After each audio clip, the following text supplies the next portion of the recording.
Welcome to this safeguarding training for RADA staff. I'm Mike Bryant, Head of Student Wellbeing. This session is designed to be practical. We'll focus on what to notice, what to do, and where to get help if a student raises a concern or you see something that worries you. You don't need to diagnose or manage everything alone. The aim is to help you recognize concerns early and to know how to respond appropriately. In this session, we'll cover duty of care and who safeguarding applies to, recognizing risk and signs of harm, and how to respond and report.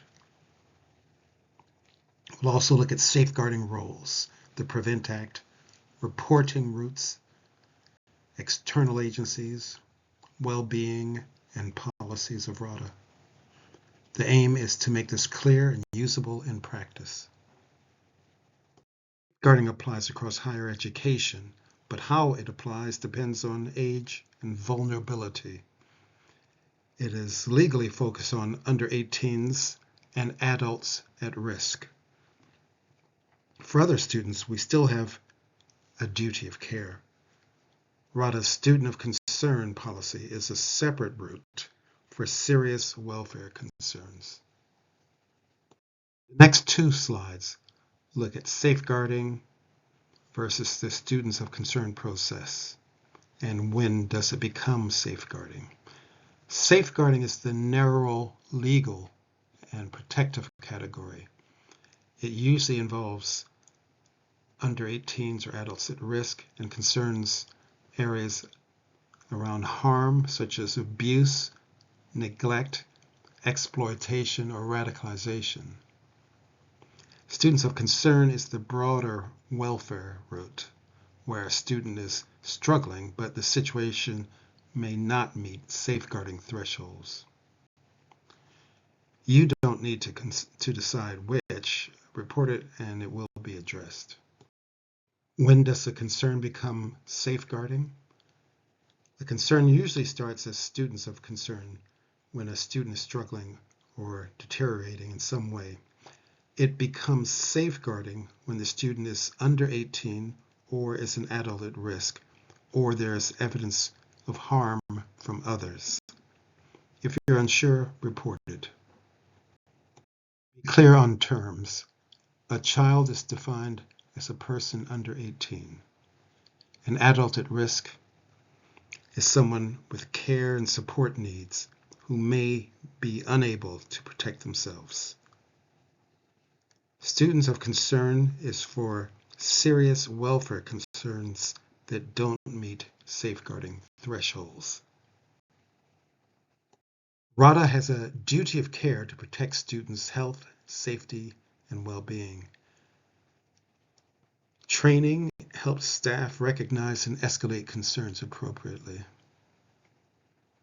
We're not in loco parentis, in the place of the parents, but we must provide a safe environment. Types of risk.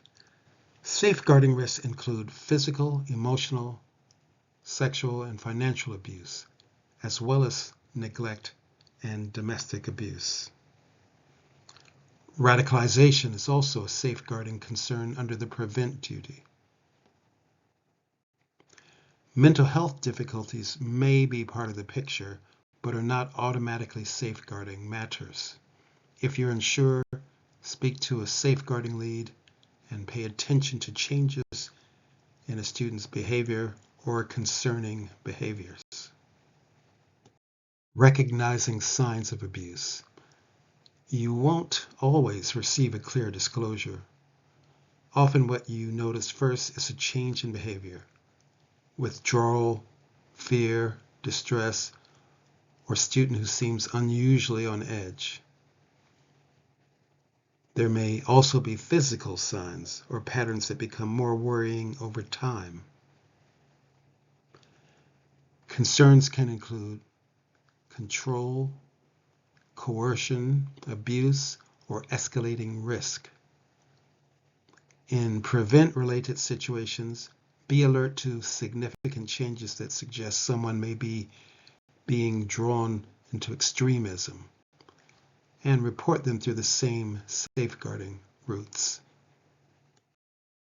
Making safeguarding personal means keeping the student at the center rather than focusing only on the process. Where it is safe and appropriate, we try to understand what matters to the student, what they want to happen, and what would help them feel safer. It's about involving the student in decisions wherever possible while still meeting our legal and duty of care responsibilities. Gauge urgency. Start by asking how urgent the situation feels. If there's immediate risk to life or serious harm, treat it as an emergency. Call 999, stay with the student if you can do so safely, and alert reception or the duty manager. If it is a serious safeguarding concern, report it and speak to a designated safeguarding lead. If it is clearly safeguarding, use the safeguarding concern form. Otherwise, use the report a concern as the main route. If it is an ongoing well-being or behavioral concern, student well-being may be the right first point of contact. But keep monitoring and escalate if things worsen. If in doubt, pass it on. Responding to a disclosure. If a student tells you something difficult, your first job is to stay calm, listen, and take what they are saying seriously. Don't promise confidentiality. Be clear that you may need to share the information with safeguarding leads in order to keep them or others safe.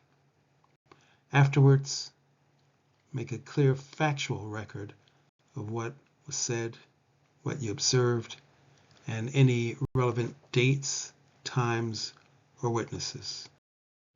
Report a concern is the main reporting route at RADA.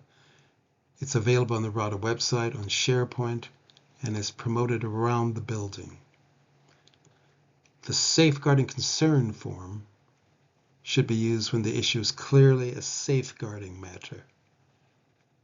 If you are unsure, use the report a concern form and explain what you've seen or heard.